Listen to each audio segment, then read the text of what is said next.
गोवा की जीवन रेखा मांडवी नदी और उसके किनारे बना योग सेतु, एक खूबसूरत शाम और हमारे साथ हैं एक खास मेहमान। नमस्कार, मैं मुकेश कुमार। आम आदमी पार्टी अपनी स्थापना का 11वां फाउंडेशन डे मना रहा है और आम आदमी पार्टी की जर्नी के बारे में बात करने के लिए हमारे साथ हैं खास मेहमान ब्रह्म शंकर जिम्पा।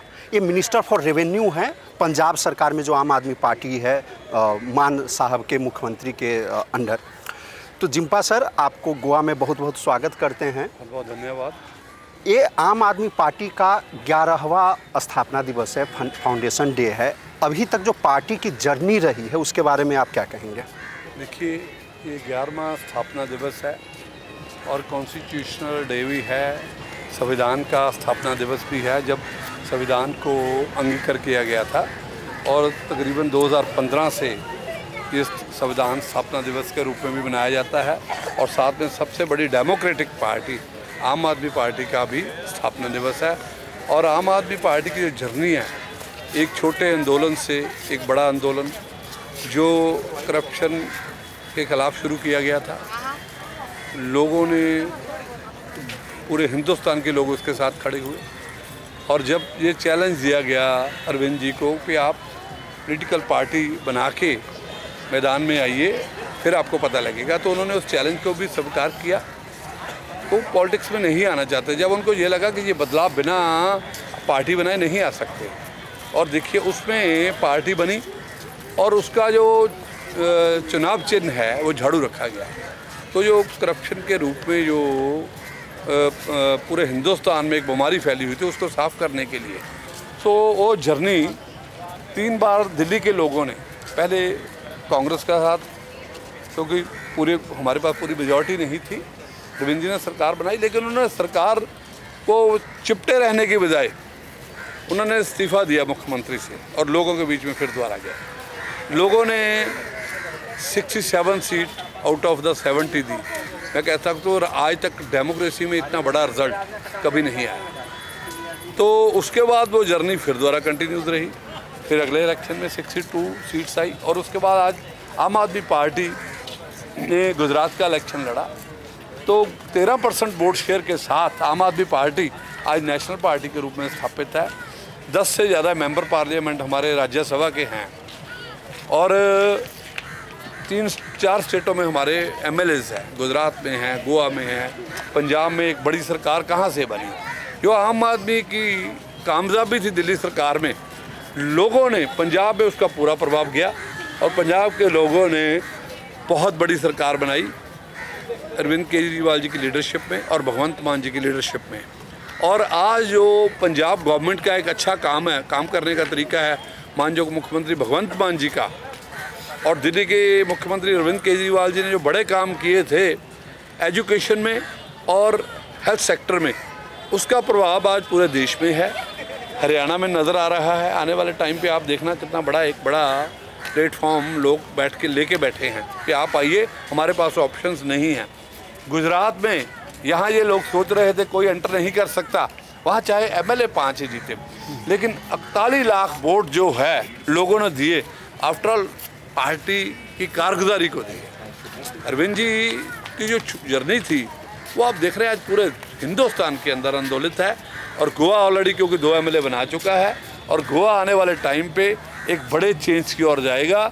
ये आप देखना 2027 में जहाँ पंजाब में एक बड़ी सरकार फिर द्वारा माननीय मुख्यमंत्री भगवंत मान जी की लीडरशिप में आएगी, वहाँ मैं कह सकता हूँ गोवा में भी एक बड़ा बदलाव देखने को मिला। क्योंकि आप देख रहे हैं इतना अच्छा टूरिस्ट प्लेस है, नेचर ने अपनी ब्यूटी दी है। 1961 में ये आज़ाद हुआ पुर्तगालियों से, लेकिन आज इतने बड़े टूरिस्ट जो टूरिज़्म का सेंटर है, ये लोग आना चाहते हैं, फ़ॉरेन से आते हैं, लेकिन जो चीज़ें यहाँ होनी चाहिए थी ये सरकारें क्यों नहीं कर पाई? और एक ही सरकार कर पाएगी, वो होगी अरविंद केजरीवाल जी की लीडरशिप में जो गोवा में सरकार बनेगी। तो डेफिनेटली है वो एक बड़ा चेंज आपको 2027 में जो आएगा वो 2032 तक आपको देखने मिलेगा। गोवा एक बहुत बड़ा प्लेटफॉर्म होगा, बड़ा सेंटर होगा टूरिज़्म का। अगर बात करें आपके 2 एमएलए गोवा में हैं, एक बहुत बड़ी उपलब्धि है, करीब 10-11 साल का जर्नी गोवा में भी रहा। जब नेशनल पार्टी के तौर पर बना तो एक गोवा का भी, आम आदमी पार्टी की स्ट्रेंथ्स की बात करते हैं तो गोवा का नाम भी आता है। 2 एमएलए हैं आपके। मैं जानना चाहता हूं कि 2 एमएलए आपसे इंटरेक्शन हुआ ही होगा आज, वो कितना काम कर पाए हैं, क्योंकि लोगों को काम दिखना चाहिए, उनका क्या फीडबैक है? देखिए, मेरी इंट्रोडक्शन जो है आज पहली बार ही हुई है ऑलमोस्ट, मैं कह सकता हूँ उन एमएलए से, क्योंकि पार्टी अपने एंड पे सबका काम भी देखती है, हमारी सबकी कारगुजारी की मॉनिटरिंग करती है पार्टी, तो डेफिनेटली उनका काम भी जो है पार्टी की नज़र है। और मेरे को आज पता लगा उन्होंने बहुत अच्छा एक, जिसको हम दिल्ली में मोहल्ला क्लिनिक, आम आदमी क्लिनिक कहते हैं, उन्होंने अपने दम पे उसको यहाँ कामयाबी से लोगों को साथ लेके सहयोग से शुरू किया है। और आई क्लिनिक के रूप में भी लोगों के ऑपरेशंस के लिए भी काम कर रहे हैं। तो देखिए, एक सरकार में बाहर होने का और एमएलए अपना फाइट करता है तो वो भी कर रहे हैं। मैं ये सोचता हूँ वो अपनी लड़ाई लड़ रहे हैं, विधानसभा के अंदर बात कर रहे हैं, बाहर लोगों के बीच में भी काम कर रहे होंगे, तो मेरे लिहाज से वो अच्छा काम कर रहे हैं। और जिला परिषद के मेंबर भी यहाँ पे हैं।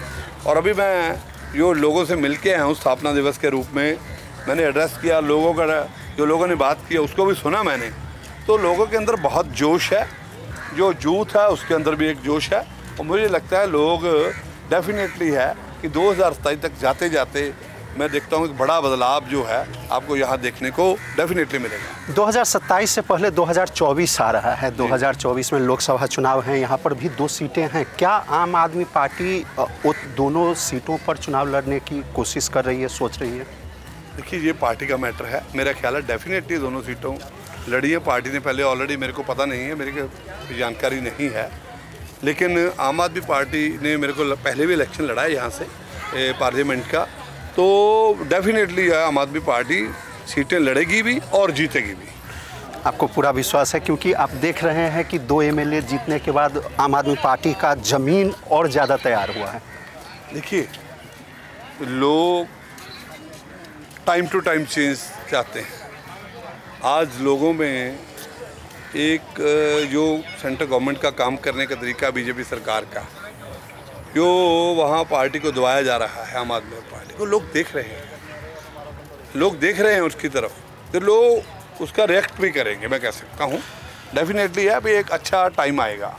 अब बात करें पंजाब सरकार की थोड़ी सी, काफ़ी कहें तो आम आदमी पार्टी ने मेहनत की पंजाब में और उसके बाद सरकार बनाने में सक्षम रहे। मान साहब मुख्यमंत्री हैं। मैं ये जानना चाहूँगा कि अभी तक मान सरकार ने क्या चेंजेज किए हैं वहाँ पर जो पिछली सरकार ने नहीं कर पाए थे? देखिए, मुख्यमंत्री भगवंत मान जी की जो कार्यशैली है वो एक कट्टर ईमानदार आदमी की है। उनकी कार्यशैली में सिर्फ एक चीज़ है, मेरिट लिस्ट है। 39,000 के करीब बच्चों को, यंग बच्चों को एम्प्लॉयमेंट, गवर्नमेंट एम्प्लॉयमेंट दी गई है। और वो मुख्यमंत्री जी ने वो सारे लेटर्स अपने कर कमलों से दिए, अपने हाथों से जाके दिए हैं। ये नहीं है कि किसी मिनिस्टर ने जाके दे दिए या किसी एमएलए ने जाके दे दिए, और कोई सिफारिश नहीं, सिर्फ एक ही इदारा मेरिट। तो लोग, मुख्यमंत्री एक बात कही थी, लोग जो फॉरेन में सेटल थे, लोग वहाँ से भी बच्चे आज, क्योंकि उनको विश्वास जागा है और भी गवर्नमेंट नौकरी पंजाब गवर्नमेंट देने जा रही है। उसके बाद आप मोहल्ला आम आदमी क्लिनिक की बात करें, पंजाब में तकरीबन 700 के करीब, मैं 670 के करीब जो मोहल्ला क्लिनिक अभी तक बनाए गए हैं, और लोग उसका बहुत फ़ायदा उठा रहे हैं। एक कॉमन आदमी को, हर एक तरह के आदमी को उसका फ़ायदा हो रहा है। 84 तरह की जो मेडिसिन है, 40 से ऊपर जो टेस्ट है आपके फ्री है। और देखिए, जो हमारे वीर जवान बॉर्डर की रक्षा करते हैं, जो अपनी जान दे रहे हैं, आप देखना कश्मीर के बॉर्डर पे आप देखिए, साइचेन ग्लेशियर में देखिए, आप मेघालय में, अरुणाचल में जाइए, उस बॉर्डर पे देखिए, तो वो जवान जो जान गंवा देते थे, पंजाब के जवान बहुत ज़्यादा होते हैं। तो मुख्यमंत्री जी ने कहा कि कोई भी वीर जवान जो है, अगर उसकी शहादत होती है तो उसको 1 करोड़ रुपया तुरंत दिया जा रहा है। और किसके द्वारा? मुख्यमंत्री जी द्वारा खुद जाके, या उनके एमएलए, या उनके मिनिस्टर, या उनकी पार्टी के आदमियों के द्वारा, ताकि उस जिस परिवार ने शहादत दी है नौजवान बच्चे ने, उसको ये पता होना चाहिए कि सरकार उसके साथ खड़ी है, जो देश के साथ, देश के तिरंगे के लिए जान दे रहा। क्या इन लोगों ने क्यों नहीं आज तक ये बात पूछी, कभी क्यों नहीं पूछते? और छोड़िए, जो इन्होंने अग्निवीर बनाए थे, अभी एक अग्निवीर बच्चा शहीद हुआ, तो ये सेंट्रल गवर्नमेंट है, इसको पूछना चाहिए था बच्चे के लिए, तो किसने दिया? 1 करोड़ रुपया उस बच्चे को भी पंजाब गवर्नमेंट की तरफ से दिया गया। तो ये सारी बातें हैं, लोगों को आंदोलित कर रही हैं। बहुत सारी चीज़ें हैं, बहुत काम किया है गवर्नमेंट ने, पंजाब गवर्नमेंट में बहुत काम हो रहा है, तो लोग उस पर विश्वास कर रहे हैं। हमने जलंधर पार्लियामेंट इलेक्शन जीता है, तो मान साहब ने एक बात कही थी, अगर हमने काम किया है, लोगों का दिल जीता है, तो आप हमें वोट डालिए। तो आप जलंधर का इलेक्शन देखिए, हम लोग 60,000 से करीब वोटों से जीते हैं। आप रेवेन्यू मिनिस्टर हैं, सरकार जो है बिजली पानी फ्री दे करके जनता को लुभाने की कोशिश करती है। मैं जानना चाहता हूं कि रेवेन्यू मॉड्यूल जो है किस तरीके से काम करता है, क्योंकि कोई भी डिपार्टमेंट नुकसान में नहीं जाना चाहिए। सरकार को निश्चित तौर पे, आप रेवेन्यू मिनिस्टर हैं, इस बारे में बोलिए, क्योंकि इस बात की क्रिटिसाइज किया जाता है कि आम आदमी पार्टी चाहे दिल्ली में हो या पंजाब में हो, फ्री ये दूंगा दे करके लुभाने की कोशिश करती है। बट वो रेवेन्यू मॉडल क्या है, किस तरीके से वो होता है? देखिए, रेवेन्यू मॉडल की मैं बात करता हूँ आपसे। मुख्यमंत्री जी ने 1 नवंबर को इन्होंने SYL के मुद्दे पे बात छेड़ी हुई थी ऑपोजिशन पार्टी ने। मुख्यमंत्री जी ने सबको निमंत्रण दिया कि आप यहाँ आइए, मेरे साथ लोगों के बीच में बैठ के हम लोग बात करेंगे। वहाँ ऑपोजिशन से कोई लीडर नहीं पहुँचा, ना बलराम जाखड़ जो बीजेपी के प्रधान हैं, प्रताप बाजवा सिंह जो हैं वो लीडर रहे हैं कांग्रेस के और LOP हैं इस वक्त, राजा बड़िंग जी, सुखबीर बादल जी, कोई भी लीडर नहीं आया। किस लिए नहीं आया? क्योंकि ये रेवेन्यू मॉडल था। मैं उसके ऊपर ही आपको फोकस करके बात शुरू करूंगा। मान साहब ने इनसे पूछा कि भाई 2012 से लेकर 17 तक आपकी सरकार रही है पंजाब में, अकाली बीजेपी गवर्नमेंट थी, सेंटर को भी आपकी गवर्नमेंट थी, डबल इंजन हो गया समझ लो दोनों का तब पंजाब में। तो इन्होंने कितना कर्जा लिया? 1 लाख करोड़ रुपया। कोई यूनिवर्सिटी नहीं, कोई हॉस्पिटल नया नहीं, कोई रोड नहीं, तो कोई मेडिकल कॉलेज नहीं, तो कहाँ खर्च किया? 1 लाख करोड़ रुपया।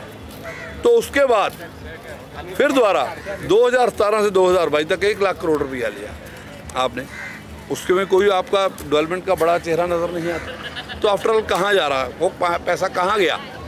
तो हमने, हमारी सरकार आने के बाद आप 600 यूनिट बिजली फ्री की बात कर रहे हैं। मैं आपको फ्री का एक एग्जांपल देता हूं, आप उसे खुद निकाल लेना कि ये जो फ्री के मॉडल की बात कर रहे हैं मोदी जी या इनकी बीजेपी गवर्नमेंट जो ये खुद करते हैं, तो मैं उस पर कोई क्रिटिसिज्म नहीं करना चाहता, ना मैंने बात करनी चाहता हूँ।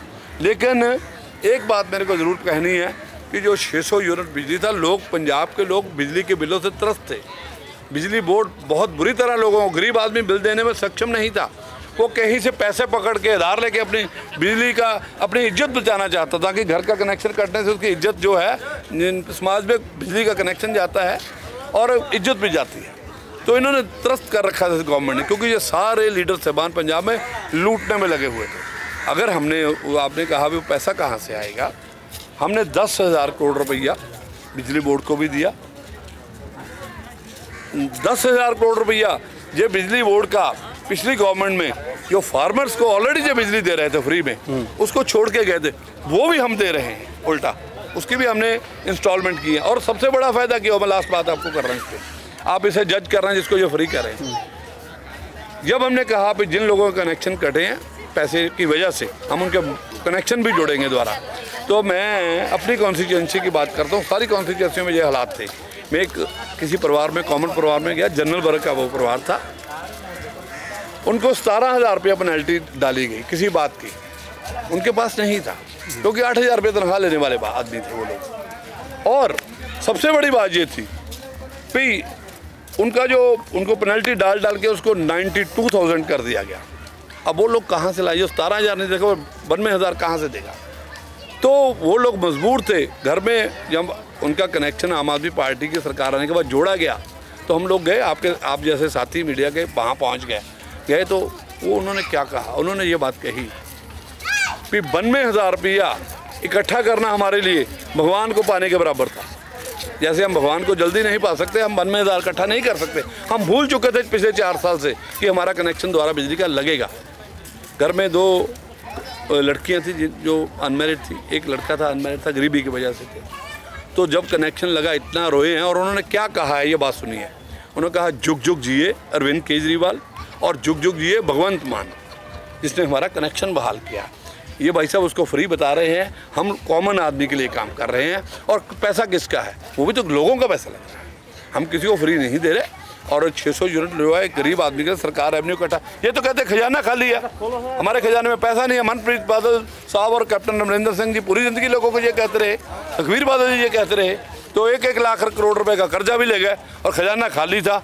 तो हमने तो क्या 600 यूनिट बिजली लोगों को दी है, उसका लाभ कॉमन से कॉमन आदमी को हो रहा है, ज़मीनी आदमी को हो रहा है। तो भगवंत मान सरकार ने अभी कोई लोन नहीं लिया है?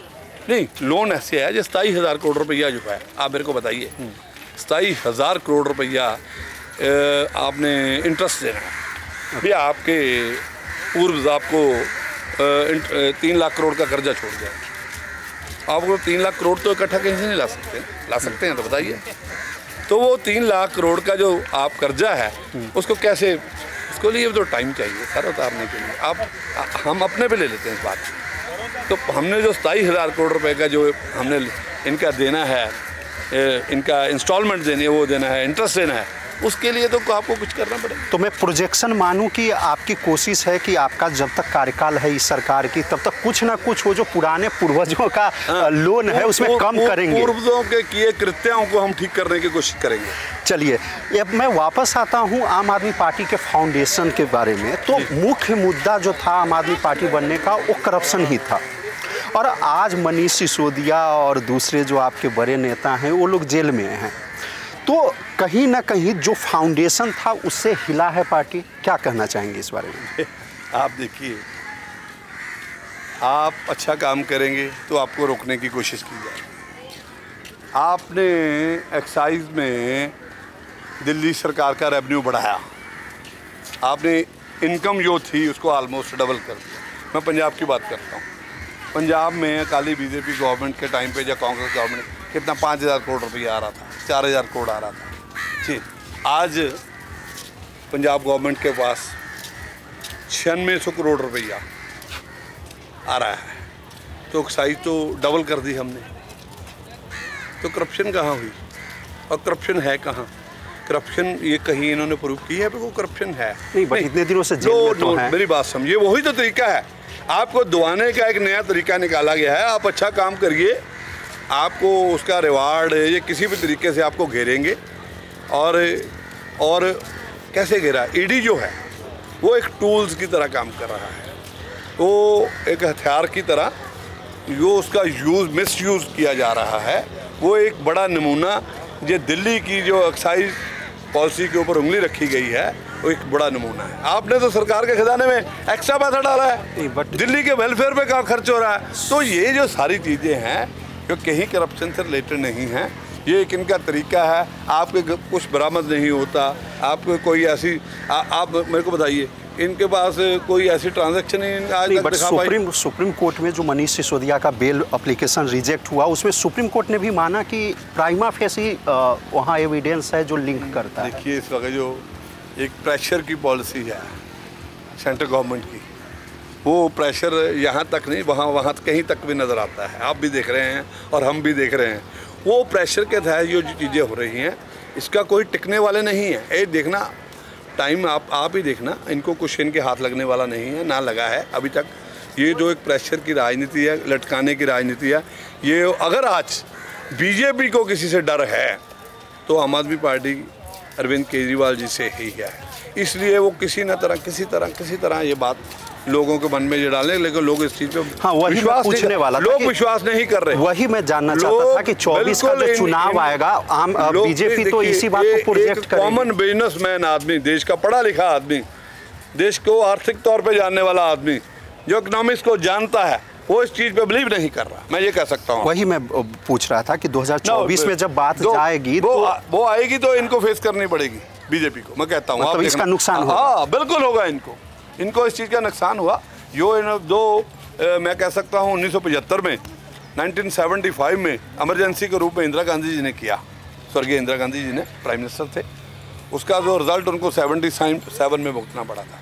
और मुझे लगता है जो हालात इन्होंने पैदा किए हैं इनको डेफिनेटली उसका खमियाजा भुगतना पड़ेगा। जिम्पा जी, अब मुझे ये जानना है कि फ़िलहाल जो एक इंडिया बैनर के तहत जो अपोजिशन यूनाइट हो रहे हैं, उसमें आम आदमी पार्टी का क्या विज़न है उसको लेकर के 2024 का जो चुनाव है, ये मेरा आखिरी सवाल होगा। और मैं जानना चाहूँगा कि क्या यूनाइटेड अपोजिशन के लिए आम आदमी पार्टी तैयार है? आपकी तो ऊपर बात हो रही होगी। देखिए, पार्टी की पॉलिसी होती है और डेफिनेटली पार्टी ने ऑलरेडी विचार किया है, क्योंकि आपने देखा जो मैंने आपको 1975 की बात की है, 1975 सब पार्टियां यूनाइटेड हुई थी, किस लिए? डेमोक्रेसी को बचाने के लिए। तो आज भी लोकतंत्र को खतरा है। इस तरह की जो राजनीति हो रही है, इसमें ज़बरदस्ती लोगों को जेलों में डाला जा रहा है और वो केस जो है एक तरह के मैनिपुलेट किए जा रहे हैं ईडी के रूप में।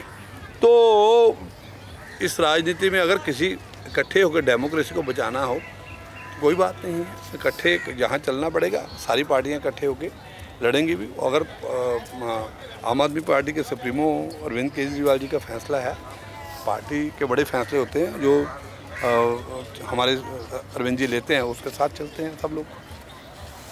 चलिए, गोवा के लिए मैं अंतिम एक सलाह मांगना चाहूँगा कि आपने बताया कि गोवा टूरिस्ट प्लेस है, आपका क्या सलाह होगा for the betterment of Goa? ये कितना सुंदर जगह है, आप देख रहे हैं। आप आज सिंगापुर जैसी कंट्री को देखिए, वो क्या है, उन्होंने टूरिज़्म के दम पे अपने इकोनॉमिक मॉडल को दुनिया को दिखाया। तो क्या इस स्टेट में कहाँ कमी थी? यहाँ टूरिस्ट आना चाहते हैं, फ़ॉरेन से आते हैं लोग, खुशी से आते हैं, फिर चलो गोवा चलते हैं, इंडिया में चलते हैं। तो आपको वो जो चीज़ें नज़र आनी चाहिए थी, आप जाते हैं, आज लोग फॉरेन कॉमन घूमने जाता है। एक आदमी इसकी जेब में थोड़े पैसे, वो भी सिंगापुर जाके आता है, इधर जाता है और कंट्रियों में जाता है, दुबई जाता है। तो क्या ऐसी जहाँ इतना बड़ा टूरिज़्म सेंटर ऑलरेडी हो, नेचर ने इतनी चीज़ दी है, इतना खूबसूरत समुंदर दिया है, पहाड़ दिए हैं और इतना सुंदर नारियल के पेड़, सुपारी के पेड़, क्या क्या नहीं यहाँ दिया। अल्फांसो दिया है यहाँ पे, जो पूरी दुनिया में जाता है आम। तो यहाँ क्यों नहीं बनाया जा सकता? तो लोगों को, इन लोगों को जवाब देना पड़ेगा। और मुझे लगता है 2027 तक जो हमारी नौजवान पीढ़ी आ रही है, वो इस ढंग से वोट करने वाली है। वो किसी के पीछे लगने पे वोट नहीं डालेगी, वो किसी धर्म के आधार पर और किसी बात के आधार पर, वो तो आपके काम के आधार पर पूछेगी आपको, भाई आपका क्या प्लान है, गोवा के लिए क्या प्लान है। तो डेफिनेटली है, तो गोवा के लिए अगर आम आदमी पार्टी की सरकार, क्योंकि पंजाब में और इकट्ठे यहाँ चाहे 2 MLA आए, लेकिन मैं कह सकता हूँ जो एक स्थापना होती है वो हुई है यहाँ। और यहाँ जहाँ स्थापना हुई है, पार्टी की बड़ी सरकार वहाँ पे आई।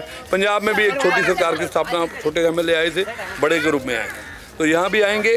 तो गोवा एक और भी खूबसूरत जगह है ऑलरेडी, लेकिन इसको बहुत अच्छी तर्ज पे काम करने की ज़रूरत है, अच्छे हृदय से काम करने की ज़रूरत है, सच्चाई से काम करने की ज़रूरत है। और वो सिर्फ आम आदमी पार्टी कर सकती है और अरविंद केजरीवाल साहब कर सकते हैं। चलिए सर, हमसे बात करने के लिए बहुत बहुत धन्यवाद। हम उम्मीद करते हैं कि 2027 में जो आम आदमी पार्टी का गोवा के लिए विज़न है, जो चाहत है, वो पूरा हो और 2024 में भी अच्छा प्रदर्शन करें। हमसे बात करने के लिए बहुत बहुत धन्यवाद। मीडिया हाउस का बहुत बहुत धन्यवाद करता हूँ कि आप मेरा जो मेरे विज़न है, पार्टी का विज़न है, वो लोगों के आगे रख रहे हैं। मैं आपका बहुत धन्यवाद करता हूँ। और गोवा एक बहुत खूबसूरत जगह है, मैं जहाँ के सब लोगों का धन्यवाद करता हूँ।